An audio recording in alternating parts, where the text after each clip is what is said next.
Hey guys, my name is Frank Macaluso, and today I'm going to be doing a home project that involves a chalkboard calendar. This is going to be a 4x4 foot steel calendar. I want to show you how I'm going to make it. I've seen a lot of similar ones go on for Pottery Barn or Etsy or other types of craft websites and stores, but I wanted to make my own. So I took a little bit of the elements from other ones that I found and liked and kind of combined them and added my own little flair. So I want to show you how to make these things and what you're going to need in order to make them for yourself if you ever wanted to. I've got a 4x4 foot piece of mild carbon steel, and that's basically going to be the calendar. And for days and months, I've decided to use little wooden blocks. I've got different sizes here. I've got 3/4 by 3/4 by 3/4 pine. That's for each of the days. I've also got days of the week, which is Monday through Sunday, is 1.5 inch by 1.5 inch. I've got white pinstriping here in this envelope. White pinstriping is going to be defining the days and basically the grid of calendar days. I've got some markers. These are washable markers that are allowed for chalkboard type paint, and they write on them, and then you can wipe it all off. These are, I don't know, I just got them on Amazon. They're Casa liquid chalkboard markers. I've got some magnets. This is mild steel, so the magnets are going to adhere very well to the steel on the back of the block, so you can move the days as you get to the next month of the year, and you can plan out that way by modifying the days. Adding to the wooden block theme are my months. I've got 1, 2, 3, 4 of these. These are literally 8 inch by 1 inch by 3, right? So they're 3 inches. And I'd like to do 8 by 1 by 1, so I gotta cut each one of these up into thirds in order to get my 12 months. To get the months and the days inscribed onto this wood is going to be used by using a soldering iron. I'll show you how to do that and how the technique that I use in order to get the right, font and dictation. It's not going to be perfect, but part of what makes it not perfect is what I like so much about it. But we'll go through the steps. We'll go through step by step. I am going to be doing a little bit of welding onto this in order to make a couple of cubby holes for markers and extra days of the month when you're talking about months that are less than 31 days. And then we'll go through the process. So I hope you really enjoy what I'm going to do here. It'll be fun. I think that you'll find it interesting and educational. And I just want to hopefully my wife finds this as a nice surprise for her when she sees it on the wall. And I've also got a little bit of a bonus thing at the end that'll kind of tie the whole thing in together and fit in with the theme of the house. So guys, stay tuned. Hopefully you really enjoy watching this and learning something. So this is my mild steel 4 foot by 4 foot. Pretty straightforward. I want to paint this, so I'm going to paint one side. I got to drill holes for mounting, of course. I can do that either now or later, but I did want to basically just paint this whole thing with a couple of layers of chalkboard paint. I got Krylon chalkboard black. It's do-it-yourself type paint, so you kind of mix it up and you paint it right over. But I want to clean it up first, and then I want to do a couple layers of paint and get started there.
So now that I got my marker holder held in place, tacked up, my current month is in place, and so is my extra months. These are where the extra blocks of months and days are going to go when they're not being used.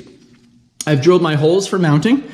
in each corner. I'm going to be putting them into the wall, not this wall, but the wall with grommets. So the grommets are going to end up holding it in place in 4 corners. So it's going to be nice and steady. So when you write on it, it's not going to flap on you, which is going to be kind of nice when you write on it. What I need to do now is paint this with the chalkboard paint. I want to put as many coats on as I can. I think I'm just going to do 1 for video, but if I can do more, I'll let you know and tell you how it comes out and what the differences are. But overall, I think this is the right way to do it.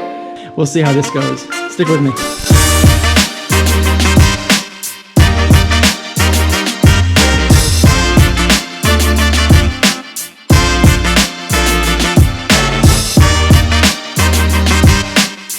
So it's all painted, 1 coat.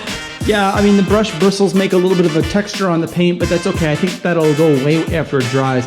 I left the 3 main features unpainted, and the reason I did that is because I got an idea. I think I might want to do like a patina rust look for that. I think it might look pretty neat. But I'm basically done with 1 coat, and I want to do more coats, so I'll do them, and I'll let you know how many I do. But it's looking pretty good. I think this is actually going to be a pretty cool looking thing when it's done. And hopefully me and my wife can keep our schedules in sync without having to use Google Calendar. Coming back to our chalkboard, looks pretty good actually. I'm pretty impressed with it. 2 coats I put on, 2 solid coats, 1 straight up and down and then 1 side to side. So now that we got that set, let's start doing the pinstriping.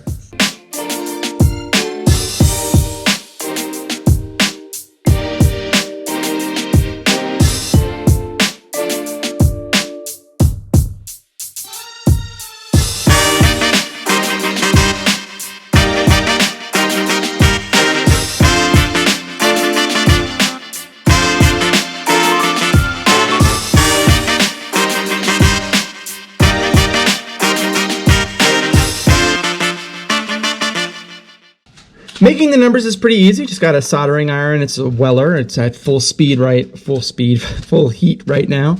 And to make the letters, I usually just use my left hand to move the block where I need to move it, and I use my right hand only as pressure.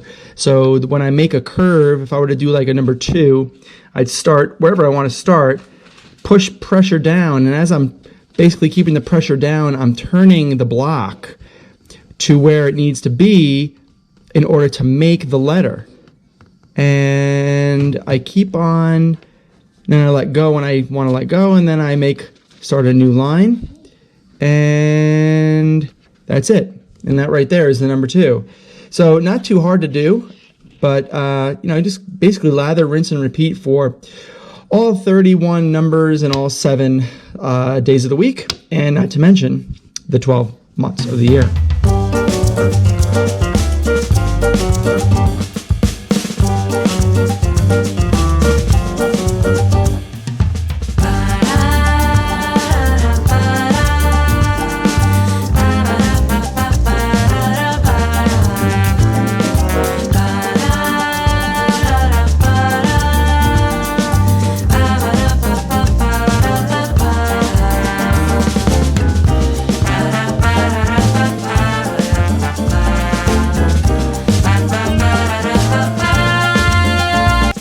All right, so we have our 8 by 3 by 1. We want to turn this into 12 months. Now, how to do that?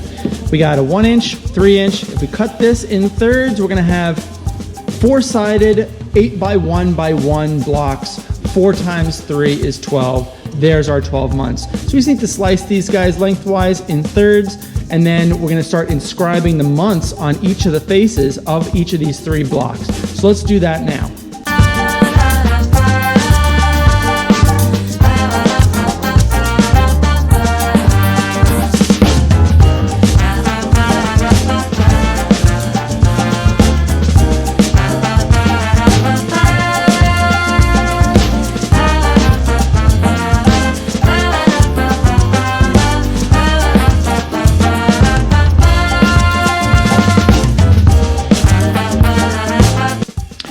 So I got my months: January, February, March, April, May, June, July, August, September, October, November, December.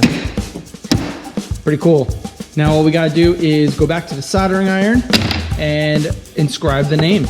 Okay, so I just kind of started this guy here. Basically got 4 months outlined on one piece of wood, and I have 2 more just like it right here. And that is going to need to be carved out in the same exact method I did for the days and for the days of the week. So let's start doing that now.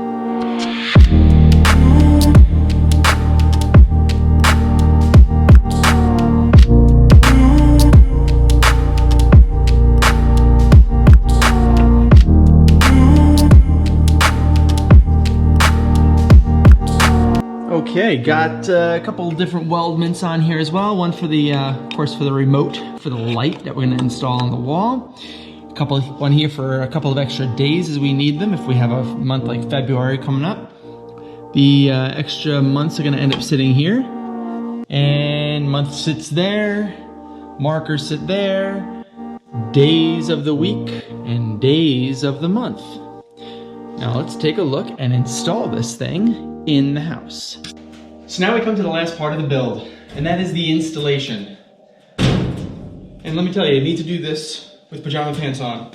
And if you don't do it with pajama pants on, I mean, you could risk injury, and they also need to match too. As you can see here, I have my t-shirt with slightly off color, but looks good, like the pants actually match.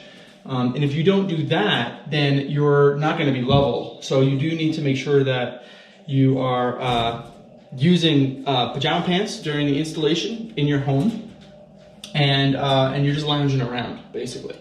So what we're going to do is we're going to basically lift this up. We're going to mark the holes on the wall. We're going to drill, grommet, and then install. And then we'll do the light. I'll show you how to do the light next.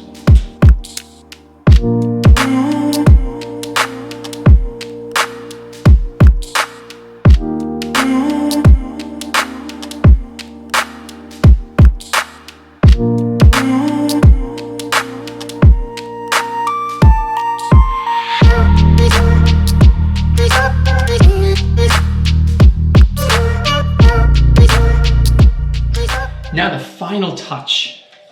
This is a lamp. It's like a wall lamp, but it's for like pictures. It operates off of 3 AA batteries, which is awesome because there's no cords to deal with. It just basically mounts on the wall and it works off of a remote control. I'll show you how that works. But basically you just take your piece here. This is basically your template. Put it up on the wall, mark the holes, drill, grommet, install. And this is kind of what it looks like.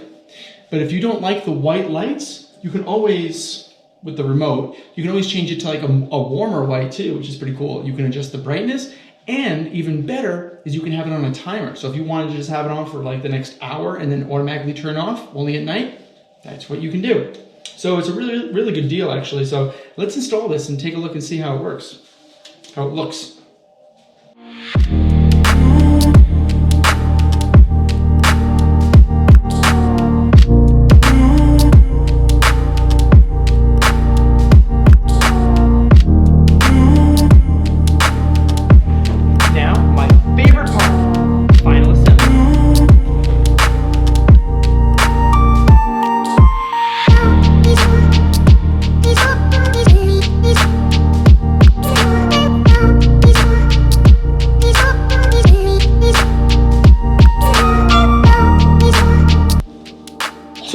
To show you exactly how this works, the remote here. Okay, so we got 2 different modes. You got white mode and then you got off-white mode. Daddy, I did it. Thank you. You can set different timers, so you can set this for 15 minutes, 30 minutes, 60 minutes, or a half hour. And you can also adjust the brightness. So if I want it to be like really dim. And by the way, when I'm done, put it right in there and set it and forget it. Isn't that right, Cam? Give me 5. Okay, so now Ryan will demonstrate how to write on it. So we have our red marker. Get it right on the board. Oh, very, very nice. It is washable, it is erasable, and comes in many, many colors. There you go. Oh, fun. Fun for the whole family, or 3/4 of one for now, until Mommy comes home and gets to see it. Say yay! Yay! That just about does it for us. I am Frank, and hopefully you've learned something. Say bye. Bye. Bye. Bye.